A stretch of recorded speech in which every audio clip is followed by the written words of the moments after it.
मैं मनोज परसाई हमें बनना पड़ता है। और दोस्तों मैं भोपाल में रहता हूँ, पर जब मैंने ये बिजनेस स्टार्ट करा था उस समय मैं होशंगाबाद में रहता था। होशंगाबाद एक डिस्ट्रिक्ट प्लेस है जो मध्य प्रदेश में है। और दोस्तों थोड़ा सा मैं अपने बारे में बताऊँ कि जब मेरी शुरुआती स्तर पे जो एजुकेशन हुई वो बहुत छोटी जगह से हुई है। मेरे फादर एक क्लास 3 गवर्नमेंट एम्प्लॉय थे और हम 3 भाई हैं, मैं सबसे बड़ा हूँ। और उसके बाद मैं होशंगाबाद आ गया। होशंगाबाद में मैंने ITI और ग्रेजुएशन दोनों साथ में करा। और ग्रेजुएशन करने के बाद और ITI कंप्लीट होने के बाद मेरा BHEL में अप्रेंटिस के लिए सिलेक्शन हो गया। तो मैं भोपाल आ गया, अप्रेंटिस करी। अप्रेंटिस करने के बाद मैं वापस फिर होशंगाबाद पहुँचा। और होशंगाबाद पहुँचने के बाद हमने हमारे मामा जी के साथ बिजनेस स्टार्ट करा और फिर हमने पैरेलल हमारे एक दुकान स्टार्ट करी और मेरी हार्डवेयर सैनिटरी मशीनरी की हमने दुकान स्टार्ट कर दी। अब हुआ क्या, उसी बीच में चूँकि मैंने अप्रेंटिस करी थी तो मेरी जॉब भी लग गई और फिर हमारे पास एक कन्फ्यूजन हो गया कि हम बिज़नेस को आगे बढ़ाएं कि जॉब करें। उसी बीच में उसके थोड़े दिन पहले कि बिज़नेस फिर हमारी ज़िंदगी में आ चुका था। मैं चूँकि दुकान थी मेरी हार्डवेयर सैनिटरी का काम था और मैं जेट पंप भी बेचता था। तो मैं जेट पंप बेचता था और जो बोरिंग का काम करते थे उन्होंने मुझे इस बिजनेस के बारे में बताया और उन्होंने बताया कि अपनी दुकान भी चलती रहेगी और साथ में पैरेलल सोर्स ऑफ इनकम आप बना सकते हैं और एक बहुत ज़बरदस्त बिजनेस है, इसको इंटरनेशनली बिल्ड किया जा सकता है, इसकी प्रोडक्ट की क्वालिटी बहुत अच्छी है। उन्होंने बहुत एक्साइटमेंट के साथ इसके बारे में बताया। और फिर उसके बाद मैंने एक मीटिंग में मुझे इनवाइट करा तो उस मीटिंग में पहुंचा मैं और उस मीटिंग में जो प्लान दिखाने वाले थे एक स्टूडेंट थे और मैं ऑलरेडी बिजनेस कर रहा था। तो मेरी बहुत अच्छी मानसिकता नहीं थी क्योंकि मुझे लगता था कि यार ये स्टूडेंट और मैं ऑलरेडी बिजनेस करने वाला, मुझे कैसे बता सकते हैं ये बिजनेस के बारे में। और जैसे जैसे प्लान आगे बढ़ रहा था वैसे बहुत सारी चीज़ें समझ में आई और इतना ज़रूर समझ में आ गया कि आर्थिक मामलों में बहुत सारी चीज़ें हमको सीखना बाकी है।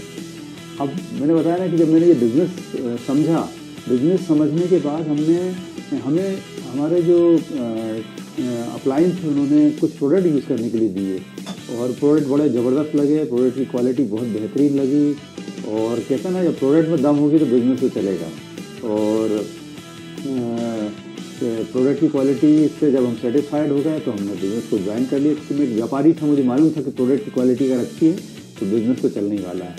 और फिर बिज़नेस ज्वाइन करने के बाद अब बिज़नेस भी ज्वाइन कर लिया, दुकान भी चल रही थी और ये जॉब का और ऑफर आ गया।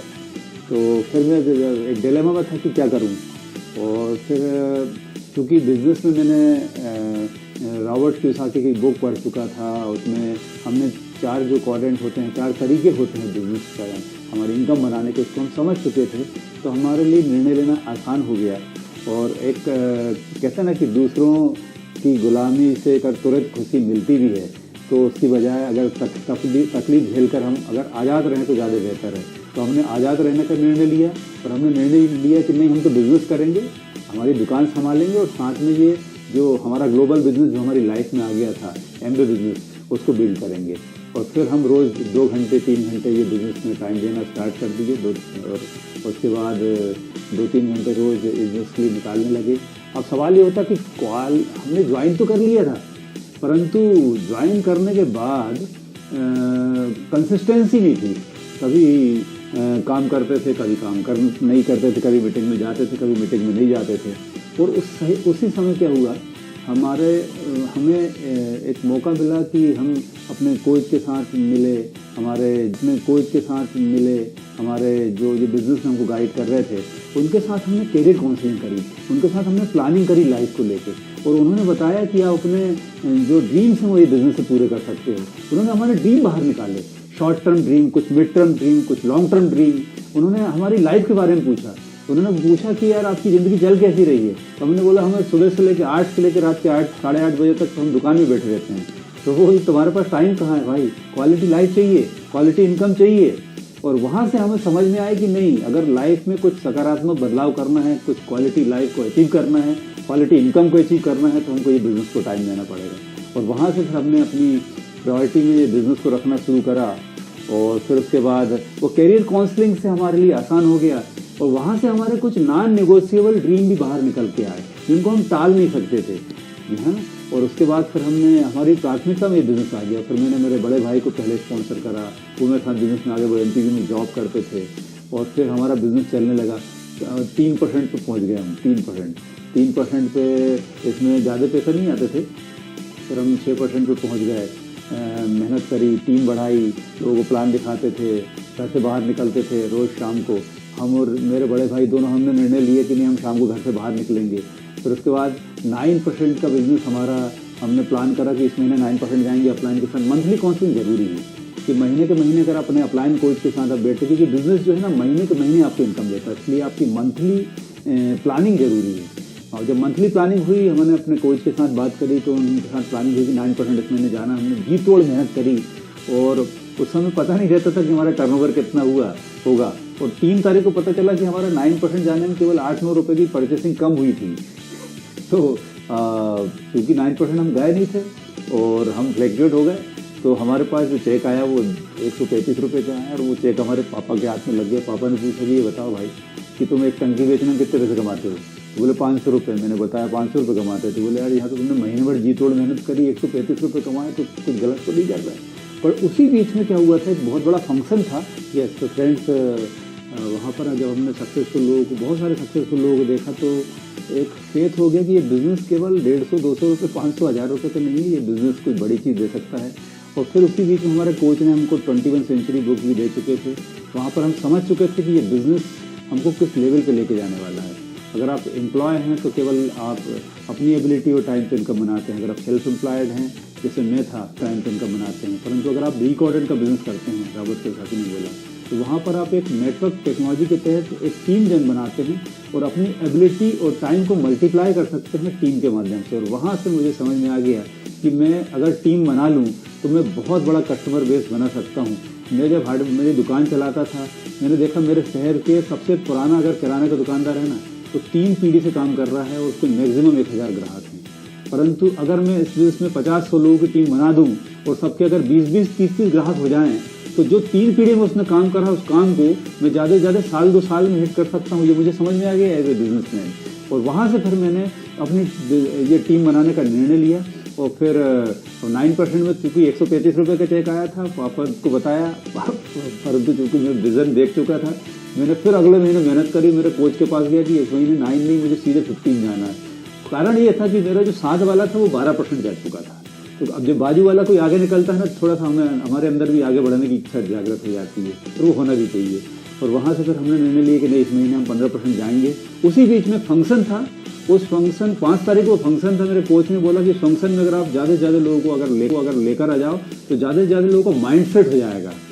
तो दोस्तों मैसेज ये है, ये बिजनेस जो है ना माइंड सेट का है। कितने ज़्यादा लोग आपकी टीम में, उनका बेहतर माइंड सेट होता है। हमने 40-50 लोगों को उस फंक्शन में बिठाला, फिर उनके साथ करियर काउंसलिंग अपने अपलाइन के साथ करवाई और वहाँ से प्लानिंग हुई और उस महीने का उन्होंने गोल सेट करा और सबने अपने गोल के लिए काम करा। और हमारा बिजनेस उस महीने सीधे, हम तो 6% पे थे, 6 से सीधे 15% पहुँच गया। अब देखिए 15% जाने के बाद कहते हैं ना कि एक लाइफ में कभी ना कभी ऐसा पॉइंट आता है जहाँ पर आपको एक चेंज आ जाता है और आप एक बिग डिसीजन लेते हैं। और वहाँ पर हमारा बिजनेस 15% पे होने के बाद एक स्टेबल इनकम आने लगती है, एक प्रॉफिटेबल इनकम आने लगती है।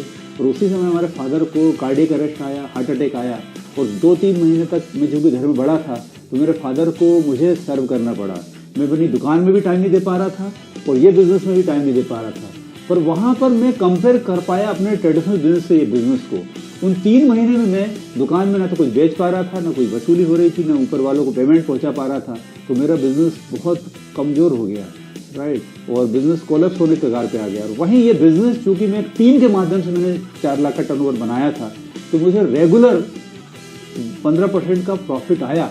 और मुझे समझ में आया कि यार अगर 15% में इतना स्टेबल है ये बिज़नेस, तो फिर अगर मैं ये बिज़नेस को दम से करूँ और अगर बड़े लेवल पे पहुँच जाऊँ तो मेरी लाइफ की क्वालिटी और इनकम की क्वालिटी बेहतर हो सकती है और बेहतरीन जीवन में जी सकता हूँ।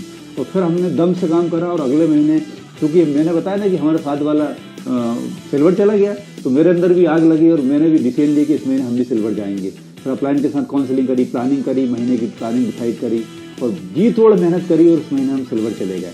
सिल्वर जाने के बाद फिर एक बदलाव आया। अभी तक मैं अकेला था। सिल्वर जाने के बाद फिर मेरी शादी हो गई वंदना के साथ, और वंदना ने मेरे साथ बिजनेस ज्वाइन करा। तो आगे की स्टोरी थोड़ी आपसे वंदना बात करेगी। Please help me welcome great lady Vandana. Hi, मैं वंदना परसाई और मैं अपने बारे में थोड़ा सा बताऊंगी कि मेरी एजुकेशन जो हुई है वो गाडरवाड़ा से हुई है, और जो मेरे पापा थे वो प्रिंसिपल थे और मम्मी हाउसवाइफ थी। और फ्रेंड्स, हम 2 बहन एक भाई हैं। और जब मैंने बीएससी कंप्लीट करने के बाद मेरी शादी जो है मनोज जी से हुई, और उसके बाद मैंने इस बिज़नेस को देखा, और इस बिज़नेस के बारे में मुझे कुछ नॉलेज नहीं था और मैंने सीखा। और फ्रेंड्स, जब ये इनका बहुत बड़ा बिज़नेस था, ये बहुत ज़्यादा इनको नॉलेज ज़्यादा था इस बिज़नेस में, पर मेरे को नहीं था। मैंने इनकी जो फ्रीक्वेंसी में आना था मुझे, तो मैंने सेमिनार अटेंड किए, इसके मीटिंग अटेंड की, ट्रेनिंग ली प्रोडक्ट के डेमो करना सीखे। और इस तरीके से मैंने फिर अपने मेंटर और कोच से मैंने गाइडेंस लिया, और मैंने इस बिज़नेस को, जैसे कि 1 और 1 11 होते हैं ना, वैसे हम लोगों ने इस बिज़नेस में काम करना चालू किया। तो हमने सिल्वर से एमरल्ड से बनाई। और फ्रेंड्स, मैं बताना चाहूँगी कि मेरे 2 बच्चे भी हैं। एक बड़ा वाला बेटा 9th में है और बच्ची जो है 2nd क्लास में है, और हमारे पेरेंट्स भी साथ में रहते हैं फ्रेंड्स। और हम जब बिज़नेस करते थे तो बच्चे छोटे होते थे, तो हमारे पेरेंट्स उनको संभालते थे, और फ्रेंड्स बस उनका आशीर्वाद रहता था, और वो हमको बहुत सपोर्ट भी करते थे। इस कारण हम इस बिज़नेस को बहुत अच्छे तरीके से कर पाए। तो फ्रेंड्स, जैसा कि वंदना ने बताया कि बच्चे का नाम सत्यम है और बच्ची का नाम शिवली है, और हम जब अपने जो भी गोल बनाते हैं, ड्रीम बनाते हैं, तो हम बच्चों के और पेरेंट्स के ड्रीम भी हम उसमें साथ में रखते हैं, ताकि उनके अंदर भी एक्साइटमेंट रहता है कि हमारे सपने, हमारे मदर फादर हेल्प कर रहे हैं या मेहनत कर रहे हैं सपनों तक पहुंचने के लिए, और वो भी इन्वॉल्व रहते हैं ये बिज़नेस में, पेरेंट्स भी और बच्चों भी। इसलिए हमारे लिए हमारे घर में एक पॉजिटिव माहौल रहता है बिज़नेस को करने का, और उस माहौल ने भी काफ़ी मदद करी ये बिज़नेस को करने में। अब सवाल ये है कि आगे बढ़ने की बात हम करेंगे। सिल्वर लेवल तक हमारा बिज़नेस था, पर आगे नहीं बढ़ पा रहा था, स्थिर हो गया था, क्योंकि वहाँ पर शायद वो जो चीज़ें जो आगे बढ़ने के लिए करनी चाहिए वो शायद हम नहीं कर पा रहे थे।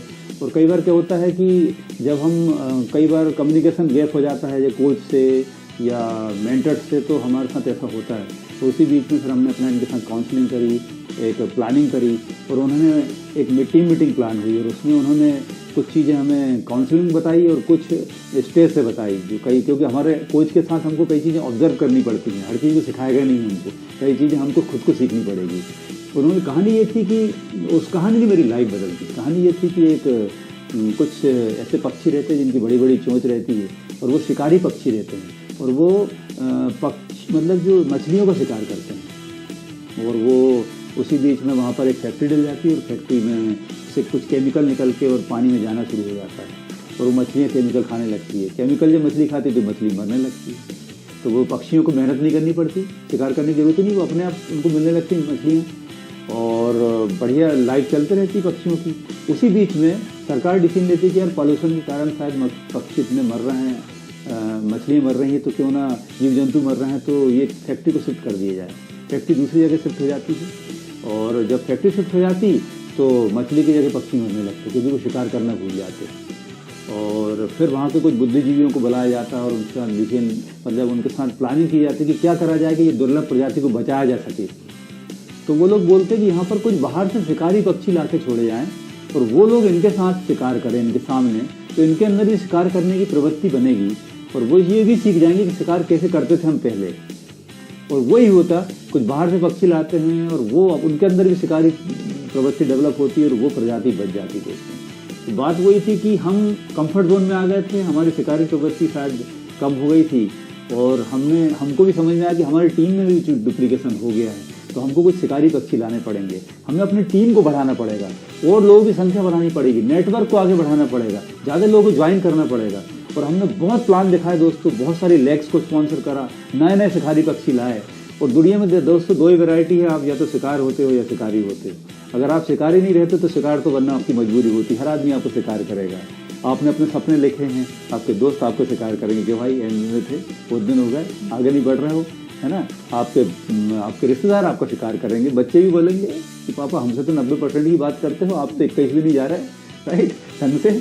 और इस तरीके से हमने अपनी टीम को जब बढ़ाना शुरू करा, और दूसरा हमने फिर से अपने प्रॉपर काउंसलिंग करी, प्रॉपर प्लानिंग करी और एक प्रॉपर करियर काउंसलिंग करी आगे के लिए। तो 2 काम करने से हमारी टीम में फिर से एक मोमेंटम आया। और दोस्तों उसी साल हम प्लेटिनम गए, उसी साल हम फाउंडर प्लेटिनम गए, रूबी गए। तो रूबी एक बार नहीं, 1 से ज़्यादा बार रूबी गए और एक ज़बरदस्त स्ट्रक्चर हमारा बन गया। और नेक्स्ट ईयर हम एमरल्ड चले गए। जब मैं एमरल्ड गया था तब मेरी उम्र थी 33 और वंदना थी 28। तो उस एज में हम लोग एमरल्ड चले गए। और उसके बाद फिर नेक्स्ट ईयर एमरल्ड के जस्ट अगले साल हम लोग फाउंडर एमरल्ड चले गए। और फिर हम तो उस समय तक 2 व्हीलर में थे। उसके बाद हमने दोस्तों जब फाउंडर एमरल्ड चले गए तो फिर हमने अपना खुद का घर खरीदा, क्योंकि जब तक हम खुद के मकान में नहीं रहते थे, हम किराए के मकान में रहते थे, रेंटल हाउस में रहते थे। हमारा खुद का ड्रीम हाउस खरीदा। फिर हमने अपने घर खरीदने के बाद हमने खुद की कार खरीदी। और इस तरीके से वहाँ से फिर हमारा इनकम एक स्टेबल इनकम बन गई। और ज़बरदस्त वहाँ से आज जो हमारी लाइफस्टाइल, वहाँ से हमारी लाइफस्टाइल इम्प्रूव होना स्टार्ट हो गई दोस्तों। और इस तरीके से हमारी जर्नी थी। फ्रेंड्स, ये बिज़नेस में जो सीखा मैंने कोच से, मेंटर्स से और जो ट्रेनिंग टीम से, कि 4 चीज़ें बहुत ज़रूरी है बिजनेस में ग्रो करने के लिए। पहला तो हमारा ड्रीम, क्या आप ड्रीमिंग मोड में अपने आप को उस मोड में रखा है जहाँ पर आप सपने देखने वाले हैं, क्योंकि वो सबसे इम्पोर्टेंट है। क्योंकि वही ड्रीम्स हैं जो आपको घर से बाहर निकालते हैं। और जब से हमने अपने ड्रीम्स को आइडेंटिफाई करना शुरू करा, अपने शॉर्ट टर्म ड्रीम को, अपने मिड टर्म ड्रीम को, अपने लॉन्ग टर्म ड्रीम को, और प्रॉपर एक करियर काउंसलिंग प्लान करी अपने कोच के साथ, वहाँ से हमारे अंदर एक ज़बरदस्त ड्राइव आया। और वहाँ से हमारे अंदर एक ज़बरदस्त, मतलब हमारी बहुत तेज़ी से थिंक चेंज होना स्टार्ट हो गई और एक प्रॉफिटेबल बिजनेस बनना शुरू हो गया। और उसमें अगर हम कुछ नॉन नेगोशिएबल ड्रीम रख लें जिसको हम टाल नहीं सके, तो बेस्ट आपका नॉन नेगोशिएबल एक्शन बाहर निकलता है। तो वही हमारे साथ हुआ। जब नॉन नेगोशिएबल ड्रीम जिसको हम टाल नहीं सकते थे, हमारे ड्रीम हमने लिखे कि हमको हमारी खुद की गाड़ी लेना है, हमको खुद का घर चाहिए, क्योंकि हम किराए के मकान में रहते थे। एक ड्रीम आया कि हमारा ब्रदर दिल्ली में पढ़ाई कर रहा था और उसके फादर पैसे भिजवाते थे। फादर रिटायर हो जाने के बाद उन्होंने बोला कि उसको वापस बुलाना पड़ेगा। उसके बाद फिर हमने डिसाइड करा कि नहीं, हम पैसे भिजवाएंगे। और वो हमारा नॉन नेगोशिएबल ड्रीम था। बच्चों की एजुकेशन नॉन नेगोशिएबल ड्रीम था। ये सब चीज़ जब बाहर निकल के आई तो फिर हमने एक कठिन डिसीजन लिया जिसे करने का, और फिर आगे बढ़ा। दूसरा चीज़ है वो है आपका डिसीजन। बहुत बड़ी चीज़ है डिसीजन मेकिंग प्रोसेस का, कि आप जो है 2 पैटर्न पे आप डिसीजन लेते हैं। पहला पैटर्न होता है कि हम सेंटर में रखें अपनी लाइफ को, और उसके आसपास आप ये बिज़नेस को और अपने सपनों को रखते हैं। ये पहला पैटर्न है। यहाँ पर लाइफ बीच में, लाइफ की सारी मगजमारी पहले होगी और उसके बाद फिर टाइम मिला तो ये बिजनेस में टाइम देंगे। पर दूसरा पैटर्न होता है जहाँ पर बीच में आपका सेंटर में आपके ड्रीम होते हैं, एमवे होता है, और उसके आसपास लाइफ होती है कि पहले मैं अपने सपनों को प्राथमिकता दूंगा, उसके बाद टाइम मिला तो भाई दूसरी चीज़ करूँगा। और ये सेकंड तरीके से जब हमने डिसीजन लेना शुरू करा, वहाँ से एक ज़बरदस्त मोमेंटम बनना शुरू हुआ। वहाँ से हमारा रोज़ कैलेंडर बुक होता था, सुबह दोपहर शाम हमारा बुक होता था। जब भी मुझे दुकान के बाद टाइम मिलता था या दुकान के साथ टाइम मिलता था, ये बिज़नेस में मैं टाइम लगाता था, इधर उधर टाइम देने की बजाय। और वहाँ से एक मोमेंटम आया। तो डिसीजन मेकिंग प्रोसेस आपके ड्रीम के बाद आपकी सही हो जाती है। और तीसरा है आपका एक्शन, क्योंकि कोशिश का विकल्प नहीं है ना। तो एक्शन बहुत इम्पॉर्टेंट है। और एक्शन हमको कहते हैं ना कि वो कंसिस्टेंट एक्शन भी जरूरी है, कि रोज़ हमको मेहनत करनी पड़ेगी, रोज़ हमको घर से बाहर निकलना पड़ेगा, क्योंकि ये बिज़नेस डुप्लीकेशन का है। आप जैसा करते हैं वैसे ही लोग करते हैं, राइट। तो आप जो कहते हैं वो लोग नहीं करते, आप जो करते हैं वो लोग करते हैं। तो जब आप एक लीडर करके दिखाता है तो वो एक बेहतर तरीके से उदाहरण बनता है टीम के सामने। और हमने भी जब अपना कैलेंडर बुक करना शुरू करा, सुबह दोपहर शाम, यहाँ अपॉइंटमेंट फिक्स, वहाँ अपॉइंटमेंट कंसल्टेशन चल रहा है, कहीं प्लान चल रहा है, कहीं डेमो कर चल रहा है। और जब मैं एमरल्ड जा रहा था ना हम लोग, तो पता चला एक जगह मीटिंग चल रही है, वहाँ पर मैं प्लान ले रहा हूँ, और दूसरी जगह वंदना ब्यूटी सेशन कर रही है। एक ही शहर में है, अलग अलग जगह हम मीटिंग करते थे। और वो एक्शन जब हमारा आया तब हमारी पिन चेंज होना स्टार्ट हुई। और चौथी चीज़ है कि हमें क्वालिफिकेशन की वैल्यू समझना है, क्वालिफिकेशन मोड में हम जाए कि ये बिजनेस में 3, 6, 9, 12 सिल्वर, गोल्ड, प्लेटिनम सब पिन बनाई ना, वो क्वालिफिकेशन है। तो आपको अगले लेवल पे जाने का जो एक कहते हैं ना कि दीवानगी आपके अंदर जब पैदा होगी ना, तब आपकी पिन चेंज होगी और तब आपकी ग्रोथ होगी। तो हम अपने आप को हम 24 घंटे क्वालिफिकेशन मोड में रखते चले गए, और इसलिए वहाँ से हमारे अंदर मतलब एक हैबिट बन गई पिन चेंज करने की, राइट। और वहाँ से एक मोमेंटम आया। अब यहाँ पर एक चीज़ और थी जो एक मैंने कहानी सुनी थी कि आपका माइंडसेट है ना, वो भी बहुत इम्पोर्टेंट है बिजनेस में आगे बढ़ने के लिए। कहानी ये थी कि एक 2 बच्चे रहते, एक 6 साल का। तो फ्रेंड्स, एक कहानी मैं बताना चाहूँगा जो मैंने सुनी थी, और उससे मुझे बहुत ये बिजनेस में ग्रोथ करने में मदद मिली। 2 बच्चे रहते हैं, 6 साल का और एक 10 साल का, और वो लोग बहुत दूर जंगल में जाके खेलने चले जाते हैं, और वहाँ पर एक कुआं रहता है, और कुएं में 10 साल का बच्चा गिर जाता है। और वो 6 साल का बच्चा देखता आजू बाजू की कोई कहीं से मदद मिल जाए, परंतु इतने ज़्यादा घने जंगल में थे कि वहाँ कोई मदद नहीं मिल रही थी। तो उसी बीच में उसको रस्सी बाल्टी दिखती है, वो बाल्टी उसके अंदर डाल देता है, वो पूरी ताकत लगा के उसको बाहर खींचने का प्रयास करता है। बहुत मेहनत करता है, बहुत प्रयास करता है, परंतु उसको अल्टीमेटली बाहर निकाल देता है। और फिर उसके बाद वो बच्चे गांव पहुंचते हैं और गांव में घटना बताते हैं। तो गांव वाले उनके ऊपर विश्वास नहीं करते कि एक 6 साल का बच्चा जो एक बाल्टी नहीं निकाल सकता, वो 10 साल के बच्चे को कैसे खींच सकता है। तो वहाँ के सबसे बुजुर्ग आदमी से सलाह ली जाती कि ऐसा कैसे हुआ होगा। तो बुजुर्ग आदमी बोलता कि हो सकता है, क्योंकि उदाहरण तो आपके सामने खड़ा है ना। तो इसलिए हो सकता है कि वहाँ पर आसपास दूर दूर तक उसको ये बोलने वाला कोई नहीं था कि तू ये नहीं कर सकता, पहली चीज़ तो ये। और दूसरा, वो खुद को भी नहीं बोलने वाला था कि तू नहीं कर सकता, तो वो इनोसेंट था।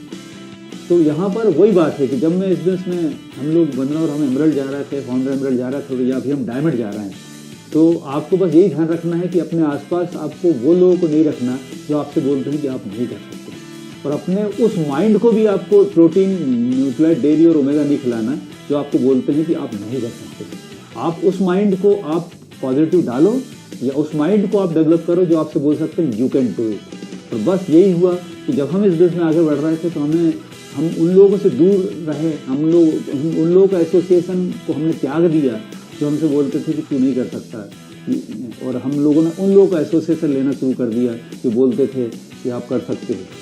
हमने हमारे सेम का एसोसिएशन लिया, हमारे नेम का एसोसिएशन लिया, हमारे मैम का एसोसिएशन लिया, ट्रेनिंग टीम का एसोसिएशन लिया, हमारे कोच का एसोसिएशन लिया, हमारे मेंटर्स का एसोसिएशन लिया, और उन पॉजिटिव लोगों का एसोसिएशन लिया जो हमारे माइंडसेट को बेहतर बना सकते थे, और वहाँ से हमें ये बिज़नेस को बढ़ाने में मदद मिली, राइट। अब यहाँ पर कुछ हम ड्रीम्स की बात करेंगे। शुरुआत वंदना करेगी ड्रीम्स के बारे में। तो फ्रेंड्स, मैं एक साधारण सी हाउसवाइफ थी बिज़नेस के पहले। तो जब मैंने निर्णय लिया कि मुझे एक वुमेन एंटरप्रेन्योर बनना है, तो मेरे बहुत सारे चेंजेस आए मेरे जीवन में। जो पहला तो था कि मुझे एक डिग्निटी मिली, नाम मिला इस बिज़नेस से, जो पहले मुझे नहीं मिलता था, है ना। पहले मैं मनोज जी की वाइफ के नाम से जानी जाती थी, है ना, या फिर परसाई जी की बहू तो इस टाइप से पर मुझे इस बिज़नेस से मुझे बहुत अच्छा नाम मिला है, Manoj and Banna Parsai, founder emerald, है ना। तो लोग मुझे जानते हैं। इसके बाद फ्रेंड्स, हमारी टीम के हीरो हीरोइन हैं, है ना। हमारे घर में बच्चे भी हम लोगों के जैसे बनना चाहते हैं कि जैसे पापा सक्सेस है, वैसे पापा मम्मी है, वैसे हम भी बिजनेस में सक्सेस हो, है ना। फ्रेंड्स, तीसरा है कि फॉरेन ट्रिप की बात करूं तो हमारी जो डिक्शनरी थी उसमें फॉरेन ट्रिप नहीं था। हम लोग एक साधारण फैमिली से थे, मनोज जी भी, हम भी। फॉरेन ट्रिप जाना तो अलग बात है, हम लोग सोच भी नहीं सकते थे, पर इस बिज़नेस से हम लोगों ने फॉरेन टूर लिए। और कई कंपनी वाले अकेले हस्बैंड को या अकेले व्यक्ति को ही भेजते हैं फॉरेन ट्रिप, पर हमारे बिज़नेस में हम लोग हस्बैंड वाइफ दोनों जाते हैं, क्योंकि एक ये फैमिली बिज़नेस है। तो मैं पूरे 28 की एज में मैंने फर्स्ट फॉरेन ट्रिप लिया था, और बहुत ज़्यादा हम लोग एक्साइटेड थे जाने के लिए। और फ्रेंड, जब से हम लगातार इस ट्रिप को ले रहे हैं और हमने दोनों बच्चों के लिए भी इन ट्रिप को लिया है। हमारे दोनों बच्चे सिंगापुर और दुबई हम लोग बच्चों को लेके आए। और फ्रेंड्स, बहुत अच्छी वहाँ पे ट्रीटमेंट मिलता है। हम लोगों को 5 स्टार 10 स्टार होटल्स मिलती है और वहाँ पे जो खाना पीना रहता है बहुत ही अमेजिंग रहता है, इतना टेस्टी और सब कुछ बहुत अच्छा रहता है। हम लोगों को घुमाने लेके जाते हैं डेली, है ना। और एक नाइट भी और फ्रेंड्स, वहाँ पे हम 5 स्टार होटल में रुकते हैं। और हम लोगों का जब गाला डिनर होता है तो बहुत जो बड़े बड़े कलाकार हम लोग जो टीवी में देखते हैं वो हम लोग सामने एंटरटेनमेंट करते रहते हैं। जैसे सोनू निगम जी हैं, शान है, अभी नेहा कक्कड़ थे अबू धाबी में। तो बहुत ही अच्छा हम लोगों ने एंजॉय किया फ्रेंड्स। और मैं कहूँ, बच्चों की बात करूँ कि इसकी एजुकेशन तो हम बहुत बेस्ट स्कूल में हम लोगों को पढ़ा पा रहे हैं इस बिज़नेस के कारण। और फ्रेंड्स, इस बिज़नेस के कारण ही हम लोगों ने अपनी अपनी 2 कारें खरीदी हैं। एक मेरी खुद की है ऑटोमेटिक कार और एक इनकी है। और फ्रेंड्स, बस मैं यही कहूँगी कि इस बिज़नेस से हम लोगों की पूरी लाइफ स्टाइल चेंज हो गई है। और हम लोग ऐसा साधारण कपल इस बिज़नेस को कर सकते हैं, तो आप लोग भी कर सकते हैं। ग्रेट। फ्रेंड्स, मैंने बताया कि फॉरेन ट्रिप अभी हम लोग चार्टर्ड फ्लाइट से रोक कर आए हैं। और बल्कि जो अभी हम लोग जो अभी वहाँ गए थे, टर्की गए थे, वहाँ पर हम जिस होटल में ठहरे वहाँ G20 की मीटिंग हुई थी 2015 की। इस क्वालिटी की होटल्स में हमको रुकवाया जाता है। और दोस्तों, जब हम ये बिज़नेस बिल्ड कर रहे थे तो बहुत सारे सवाल हमारे सामने आते थे और हमारे कोच ने उस सवाल के जवाब, उससे बाहर निकलने का हमको सिखाया, ओवरकम करने कैसे है वो सिखाया। जैसे पहला सवाल आता बहुत कॉस्टली हैं, बहुत महंगे हैं, राइट। तो यहाँ पर हमारे कोच ने हमको सिखाया कि आपको सवाल का जवाब तो देना है, पर सवाल का जवाब कैसे देना है, राइट। कई लोग बोलते थे कि हमारे पास टाइम नहीं है, राइट। हमारे कोच ने बताया कि भाई आपको किस तरीके से बात करनी है ना। टाइम नहीं होना आपका अचीवमेंट है कि टाइम नहीं होना आपका प्रॉब्लम है, राइट। सवाल ही जवाब है।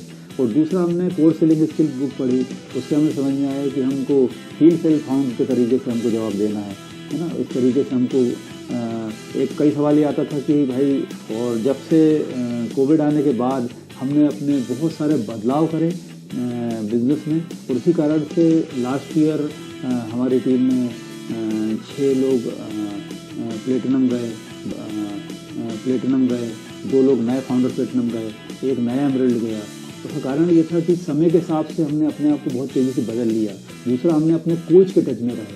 तीसरा, हमने डिजिटल टेक्नोलॉजी को अपनाया। हमने जूम एप्लीकेशन को कैसे उपयोग कर सकते हैं उसको हमने सीखा। जूम का हमने 500 लोगों का प्रिस्क्रिप्शन ले लिया। आज पिछले 3 साल से 500 लोगों का जूम का प्रिस्क्रिप्शन HD वाला मेरे पास है। उसके बाद हमने कम्युनिटी बिल्ड करना शुरू करा। हमने विजन फिट भारत नाम से हमारी कम्युनिटी बिल्ड करी, जिसमें कि हम घर बैठे बैठे लोगों को सॉल्यूशन प्रोवाइड करा सकते थे अपने वेट मैनेजमेंट का और अपना मसल्स बिल्डिंग के ऊपर। और वहाँ से हमारा एक बहुत बड़ा बिजनेस खड़ा हो गया। उसके बाद हम लोगों ने बहुत सारी ट्रेनिंग टीम के साथ हमने कनेक्ट हुए और बहुत सारे प्लान करे। जैसे अभी हमारे कोच, हमारे डायमंड है हमारे रणवीर सिंह, उनके थ्रू हमने इंस्टा BFI का एक प्रोग्राम प्लान करा, जिसमें कि BFI के ऊपर हमने बड़े दूर दूर से अच्छे स्पीकर्स उसमें आते थे। और इस तरीके से हमने पिछले 2 साल, जहाँ पर लॉकडाउन का टाइम था, उसमें लोगों से कनेक्टिविटी बनाई रखी, कम्युनिकेशन बनाए रखा। अब यहाँ पर क्या हुआ कि हम फिजिकल तो एक्सपर्ट थे ही, अब हम डिजिटल भी एक्सपर्ट हो गए दोस्तों। अब हम फिजिटल हो गए हैं। अब यहाँ पर बहुत सारे सेमिनार स्टार्ट होने वाले हैं। हम अगर मान लीजिए कोविड कई लोगों के लिए अगर नेगेटिविटी लेके आया, तो दोस्तों कई लोगों के लिए पॉजिटिविटी लेके आया है। आज जो काम हम शायद 2030-40 तक सीखते तो 2021-22 में हम सीख गए और डिजिटल हो चुके हैं। और आज हमारी पूरी ट्रेनिंग डिजिटल होती है। और यहाँ से दोस्तों एक ज़बरदस्त मोमेंटम टीम में है। और दोस्तों, हम बहुत एक्साइटेड हैं आगे के लेवल को हासिल करने के लिए। आगे के अगला लेवल हमें डायमंड दिख रहा है। हम पूरी ताकत लगा रहे हैं कि हम 2023 का जो फिजिकल ईयर होगा उसमें डायमंड से बनाएंगे, थ्रू है। और बस हमारे कोच के साथ, फ्रिक्वेंसी के साथ हम इसमें आगे बढ़ रहे हैं दोस्तों।